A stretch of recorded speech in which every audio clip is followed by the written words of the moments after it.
kali pertemuan Sri Mulat sebetulnya kita ingin bangkit. Kita peloporin dari generasi peduli anti narkoba. Apapun kejadiannya ini udah musibah. Tapi tadi udah dikatakan oleh tim Sri Mulat, kita akan membantu Mbak Nunung dari upaya hukum. Jadi kita dari generasi peduli anti narkoba sudah kita siapkan tim lawyer untuk mendampingin dari Mbak Nunung. Itu yang pertama. Yang kedua, saya harapkan tadi sudah disampaikan sama Mas Pulu, saya harapkan penyidik berlaku yang proporsional, dudukkan pada porsinya, ya kan. Kita lihat nanti hasil perkembangan penyidikan. Tapi yang jelas, saya lihat dari media, jumlah barang bukti itu 0,36 gram. Berarti di bawah surat edaran Mahkamah Agung. Dan dari media juga Mbak Nunung sudah mengatakan bahwa dia sudah 5 bulan mengkonsumsi narkoba ini. Nah, kita harapkan tadi para korban penyalahguna maupun pecandu narkoba itu tempatnya bukan di penjara, itu adalah direhabilitasi. Ya, korban penyalahguna dan pecandu narkotika itu wajib direhabilitasi. Ya, inilah tegakkan Undang-Undang 35 2009 ya kan pada porsinya. Jangan dicari-cari yang penyalahguna narkoba pecandu di penjara, nanti yang tidak direhabilitasi.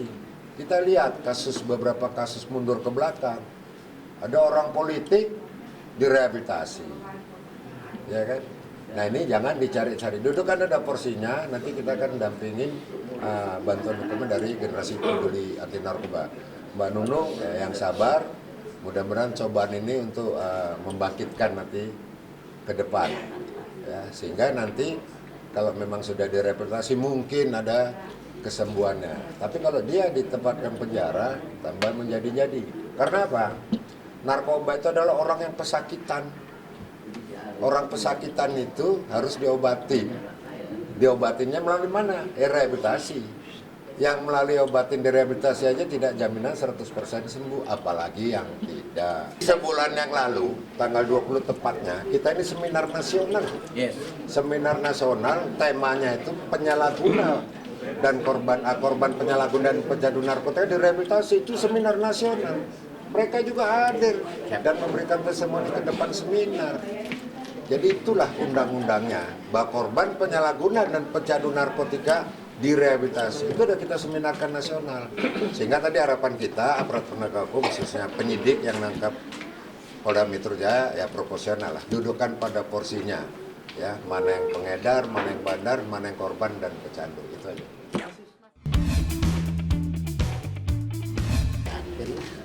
Dalam kejadian ini saya ketemu sama Mbak Nunung selama 1 bulan penuh waktu acara puasa itu ya, di salah satu TV itu.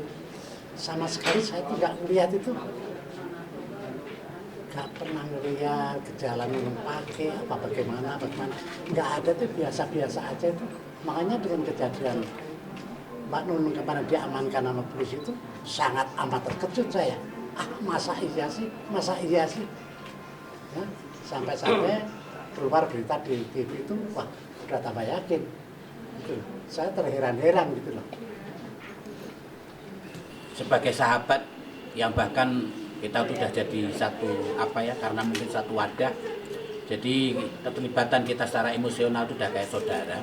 Saya sedih banget, sedih dan prihatin ya, karena selama ini kita itu di wadah GPAN itu nggak pernah berhenti untuk menyuarakan supaya stop narkoba. Bahkan isyarat yang selalu kita sampaikan itu, kalau toh mungkin masih ada yang menggunakan, tolong berhenti dan cari ya, kemudian temukan dan rehabilitasi ya Pak. Itu memang slogan kita. Artinya ketika kita masih memang kedapatan menggunakan ini, kalau memang kita itu betul-betul punya satu kesadaran tinggi untuk mau hidup sehat, ya jalan satu-satunya rehabilitasi. Jadi kalau melihat kondisi yang sekarang terjadi, sangat sedih dan sangat prihatin. sebagai sahabat dekatnya, sama sekali saya nggak pernah melihat atau bahkan saya nggak pernah ada sedikit pun mengindikasikan kalau sahabat saya itu ternyata seperti yang terjadi saat ini. Tidak ada sedikit pun gelagat yang mengisyaratkan kalau Mbak Nunung dan suaminya itu menggunakan ya. Karena saya masih melihat obrolan-obrolan kita itu ya seputar kekeluargaan kita. Kemudian yang saya lihat memang penyampaian yang disampaikan Mbak Nunung itu betapa sibuknya saat sekarang ini. Baik sibuk syuting maupun sibuk untuk menjalani pekerjaan-pekerjaan yang sifatnya off air. Ya dari sana kita sebagai sahabat cuma bisa sampaikan ikut mensyukuri dan selalu kita itu sampaikan bahwa ayo jaga kesehatan ya. Itu slogan kita selalu kepada siapapun kalau kita ketemu, baik itu di lingkungan kita sendiri maupun kalau saya ketemu siapapun termasuk ini. Kalau Sri Mulat itu masih ada, kami ini sedang bergabung atau istilahnya Pak Tarsan, kita pasang bendera setengah tiang. Sangat sedih dan sangat prihatin. Ya, apalagi saat ini mungkin bisa kita lihat bersama Mbak Nunung sedang di posisi puncak-puncaknya karir. Ya, kita bisa melihat tayangannya di mana-mana setiap malam. Ini soal Nunung adalah merupakan satu keprihatinan teman-teman. Jadi mungkin kalau Sri Mulat itu masih resmi ada gitu ya, setidaknya harus bendera setengah tiang. Jadi ini sangat sedih sekali. Kenapa sampai terjadi seperti ini ya? Kalau umpamanya kenapa mesti terjadi seperti itu, mungkin yang bisa menjawab Nunung. Jadi bisanya kami hanya prihatin saja karena memang kesibukan Nunung seperti itu. Kita itu juga jarang ketemu kalau tidak lagi halal bihalal atau arisan. Jadi jarang sekali komunikasi. Nunung sibuknya banget lah, kita nganggurnya banget kan begitu bedanya.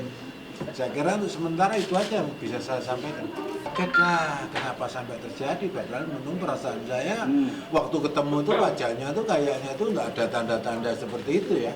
Atau mungkin saya salah menganalisa ya. Tapi yang terang sama sekali nggak melihat. Om tahu dari mana info jika Nunung Dari antar teman, dari Pak Siswanti, dari Pak Pulu, dari Tesi. Karena kebetulan sore itu saya banyak pekerjaan siang itu, jadi saya tahunya tuh malah tadi pagi setelah buka habis subuh itu buka WA lu TV lah, langsung saya saling kontak, terus saya kebetulan Tesi hubungi saya juga dari teman-teman Pak Aziz, saya minta petunjuk Pak Aziz karena ini adalah sahabat dekat dengan saya, karena kita juga ada di sini. Jadi setidak-tidaknya minta petunjuk, terus ya udah merapat aja jam 10 ke kantor sini. Nah, itu pasti dan selalu, bahkan karena keberadaan kita sekarang di GPAN ini menjadi tanggung jawab moral kita dan bahkan wajib untuk menyampaikan jangan menggunakan atau pakai narkoba atau bahkan terlibat saja pun jangan, itu kepada semua. Tapi mendapatkan akhirnya ada satu akses yang luput gitu. Ya itu kembali lagi tadi kan kita dibilang. Kembali setiap manusia itu punya pilihan, ya kan?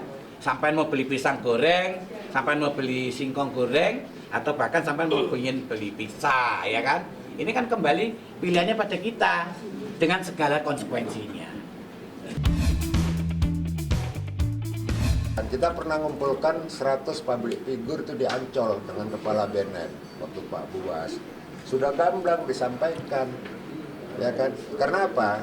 Orang kalau kena narkoba, hidupnya hanya 3 pilihan yang saya katakan. 1, rehabilitasi bagi para penyalahguna dan pecandu narkotika. 2, penjara kalau sudah ketangkap sama aparat penegak hukum, baik Polri maupun BNN. 3, mati. Mati karena hukuman mati atau mati karena sakau, karena EB. Nah, pilihlah hidup pilihan yang keempat, hidup sehat bersih tanpa narkoba. Karena apa?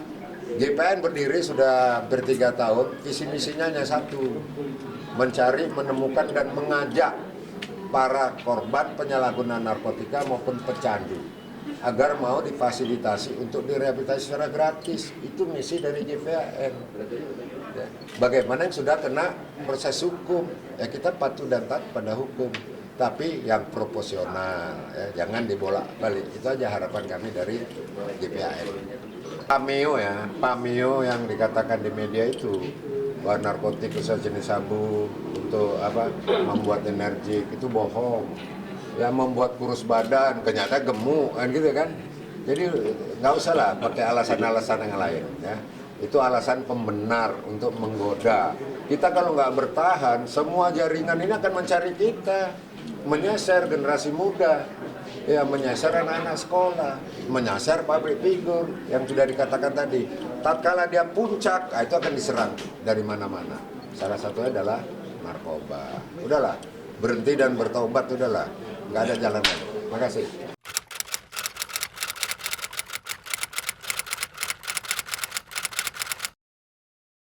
Jadi jangan lupa untuk subscribe Cumi Cumi. Ditekan ya tombol lonceng merahnya.